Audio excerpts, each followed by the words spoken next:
Everyone, শুভ দুপুরের শুভেচ্ছা নিয়ে আরেকটি নতুন ব্লগ নিয়ে চলে আসলাম। আশা করি তোমরা ভালো আছো, আমিও ভালো আছি। আর তোমাদেরকে বলেছিলাম যে কালকে আমাদের বাড়িতে বিপত্তারিণী পূজা হয়েছে, ওটার ব্লগ অনেক জলদি নিয়ে আসবো। কালকে এতই ব্যস্ত ছিলাম আর বাড়িতে সবাই পূজার প্রসাদ নিতে আসছিলো, তার জন্য আর ব্লগটা সেরকমভাবে এডিটিং করা হয়নি। তাই জন্য ভাবলাম এখন তোমাদের সাথে শেয়ার করি। আর মাকে বরণ করে নিয়ে আসলো, মা দেখতে এত সুন্দর হয়েছে না, মূর্তিটা সত্যি বলার মতো না।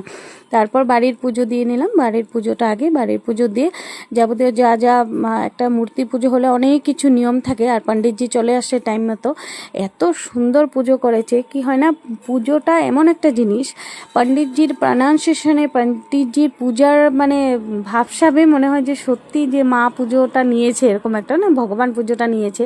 এত যে ভাল লাগে না পুজো সুন্দর হলে, পণ্ডিতজির উপরেই কথা না, পণ্ডিতজি যত জোরে জোরে মন্ত্রতন্ত্র করবে এত ভালো লাগে। এটা আমার অপিনিয়নকে আমি বলছি, এমনটা লাগে আর কি। পণ্ডিতজি যত সুন্দর করে পূজা করে তখন মনে হয় সত্যি মা পুজোটা নেয়নি কি, ভগবান পুজোটা নেয়নি কি। তারপর যেহেতু আমার দাদার নামে পুজোটা হচ্ছে, এর জন্য উৎসর্গ করছে। আর ওর ওর নামেই মানসিক ছিল পুজোটা কি, ওরে দিয়ে সব সব অনেক কিছু নিয়ম থাকে, ওগুলো করাচ্ছে আর কি। আর এদিকে সবাই এসে গেছে, সবাই বসে একটা একটা। আর কি হয় না, সেরকমভাবে আমি অনেক কিছু জিনিস উঠাতে পারি নি, তাই জন্য যে কাজের টাইমে ব্লগ করা পসিবল না, নিজেও কাজ করা বা নিজে ব্লগ করা হয় না সব কিছু এইভাবে করা। আর পণ্ডিতজি সময় মতো চলে আসে, এগুলো অনেক কিছু নিয়ম থাকে মূর্তি পূজার, অনেক কিছু একটা একটা করে সব জোগাড় করা, মনে করে করে সব কিছু করা। আর পুজোটা হয়েছিল আমার ডান্সের রুমে, যেখানে আমি ডান্স শেখাই, ওখানে হয়েছিল। ওখানে সুবিধাও করতে বড় সড়ো আছে জায়গাটা, সবাই বসতেও পারবে, খুব সুন্দর আর কি জায়গাটা, ওই জন্য আর কি এখানেই করা হয়েছে। তো সবাই এসে গেছে। পুজো বলতেই ভালো লাগে, বাড়িতে একটা পূজা হয়েছে, কি যে মনটা শান্তি লেগেছে না। আর আমাকে একটু আমি দেখিয়ে নিলাম যেহেতু আমি ব্লগ করছি, ব্লগ করলে স্পেশালি আমি থাকিই না আর কি। তো আর কারণ কি আমি ব্লগ করি, তাই জন্য আমি নিজেকে নিজে এইভাবে একটু ব্লগ করে নিলাম। আর যা যা অনেক কিছু নিয়ম থাকে ওগুলো দিচ্ছে আর কি, দান টান কী কী করতে লাগে ওগুলো করছে। আর খুব সুন্দর করে পুজো হয়েছে। আর মা যেমন সত্যি পুজোটা নিয়েছে। আর মা বিপত্তারিণী, মা যাতে সবাইকে ভালো রাখে, সবাইকে সুস্থ রাখে, আমার এটাই প্রে করি ভগবানের কাছে, যাতে সবাই ভালো থাকো। কারণ এখন একটার পর একটা খারাপ নিউজই শুনতে হয় সবসময়, ভালো লাগে না আর কি। সবাই যাতে মা যাতে সবাইকে ভালো রাখে, এটাই ভালো লাগে আর কি। সব কিছু যাতে ভালো হয় সবার। তারপর এখানে মার চোখ দান যেটা বলে, এটা আমার সবচেয়ে স্পেশাল লাগে এই ক্লিপটা, তার জন্য সুন্দর করে উঠিয়েছে। আমার খুব ভালো লাগে এইভাবে যে চোখ দান করে যে মার, খুব সুন্দর লাগে এটা দেখতে। মা তো একটা দুর্গারই রূপ।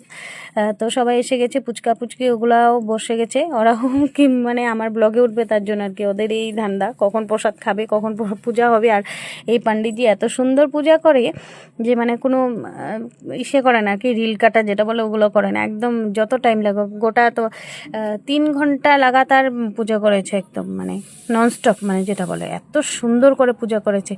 তো ওরা আবার পোজ দিচ্ছে, আর এদিকে আরতি হচ্ছে। একে একে করে যতটুকু মেন ক্লিপগুলো তোমাদের সাথে শেয়ার করছি। আর একটু স্পিড করে দিয়েছি, নাহলে কি হবে, তোমরাও বোরিং হয়ে যাবে আর অনেক লং হয়ে যাবে ভিডিওটা। আজকাল এত ধৈর্য কার আছে, এত মন দিয়ে দেখবে বলো তো। ইম্পর্টেন্স পার্টগুলো আমি তোমাদের সাথে শেয়ার করছি, যেগুলো করছি। বাচ্চাগুলো করে দিয়েছে, ওদেরকে বলেছি তোরা একটু আমাকে ভিডিওটা করে দে, ওরা যা করেছে ওটাই তোমাদের সাথে শেয়ার করেছি। আর ওরা অতটুকু যে করতে পারছে এটাই অনেক বড় কথা। কিছুদিন পর আমি ভীষণ ব্যস্ত হয়ে থাকবো, তার জন্য হয়তো সবসময় ব্লগটা নাও দিতে পারি, কারণ আমার প্রোগ্রাম চলে আসছে, রবীন্দ্র জয়ন্তীর প্রোগ্রাম, তখন ভীষণ ব্যস্ত থাকবো, তখন হয়তো প্রপারলি সেরকমভাবে ব্লগ দিতে পারবো না। তোমরা আমার এই নতুন চ্যানেলটার মধ্যে এতটা সাপোর্ট করেছো আমাকে, আমার আমি এটাতেই অনেক ধন্য। এমনভাবে তোমরা আমার সবসময় পাশে থাকবে, তোমরা পাশে না থাকলে পসিবলই না। তোমাদের জন্য করি, এখন জানি না কেন যা কিছুই করি, যেখানেই যা ঘুরতে এমন লাগে যে একটা ব্লগ, এখানে একটা ব্লগ হয়ে যাবে, এটা একটা মেমোরিজও থাকে। আর ভালো লাগে, জানি না কেন তোমরাও খুব ভালো রেসপন্স দাও। তোমরা যদি ভালো রেসপন্স না দিতে আমি তো করতামই না, আমার ইন্টারেস্টই হতো না। তো এই আর কি, এই চ্যানেলটার মধ্যেও এই নতুন অ্যাকাউন্টটা যে আমি খুলেছি, তোমরা যে এইভাবে আমাকে সাথ দিয়েছো, এইভাবে পাশে আছো, অনেক বড় কথা। যাই হোক, এখানে যজ্ঞ হচ্ছে আর আমরা সবাই হবন দিচ্ছি। যজ্ঞটা এত সুন্দর হয়েছে, যজ্ঞর আগুনের উপরেই বহুত ভালো লাগে না, আগুনটা যত উপরে ওঠে। আর এখানে আমরা সব হবন যেটা দিতে হয়, যা হবন সামগ্রী সব কিছু মিলিয়ে এখানে পূজাতে সব কিছু সবাই মিলিয়ে দিচ্ছে। আর এখানে পূজা শেষ হয়ে গেল, অঞ্জলি টঞ্জলি নেওয়া হয়ে গেল। অঞ্জলি ক্লিপটা তো তুলতে পারিনি, কারণ ব্যস্ত ছিলাম, মানে সবাই তো ওখানে পূজাতে আর কি সবাই অঞ্জলি নিচ্ছিল, তাই জন্য আর কি, তো ওটার জন্য সরি। আর এখন একটু যজ্ঞর ফোঁটা দিচ্ছে আর চন্নামৃতা দিচ্ছে। চন্নামৃতাটা এত টেস্টি হয়েছিল না, বলার মতো না। আমরা ছোট থাকতে তো চন্দ্রবিন্দু বলতাম, ভীষণ ভালো লাগতো এটা খেতে, এখনও খুব ভালো লাগে, আমি খেয়ে বলছি খুব টেস্ট হয়েছে। তো যাই হোক, ওগুলো পূজা শেষ হওয়ার পরে এখন প্রসাদ বিতরণের পালা। তো সবাইকে এখন প্রসাদ দিচ্ছি, প্রসাদ খেয়ে তারপর ফাইনালি পূজাটা সম্পূর্ণ হলো। তারপর বাড়িতে লোকজন সবাই আসছে প্রসাদ নিতে, তো ওখানে ব্যস্ত হয়ে গেলাম। তো আজকের জন্য ব্লগটা এতটুকুই। নেক্সট ব্লগে আবার তোমাদের সাথে দেখা হবে, ভাসান হবে। তো আজকে ভাসান হবে, তো ওটা ব্লগও নিয়ে আসবো অনেক জলদি। বাই বাই, সবাই ভালো থাকো, সুস্থ থাকো।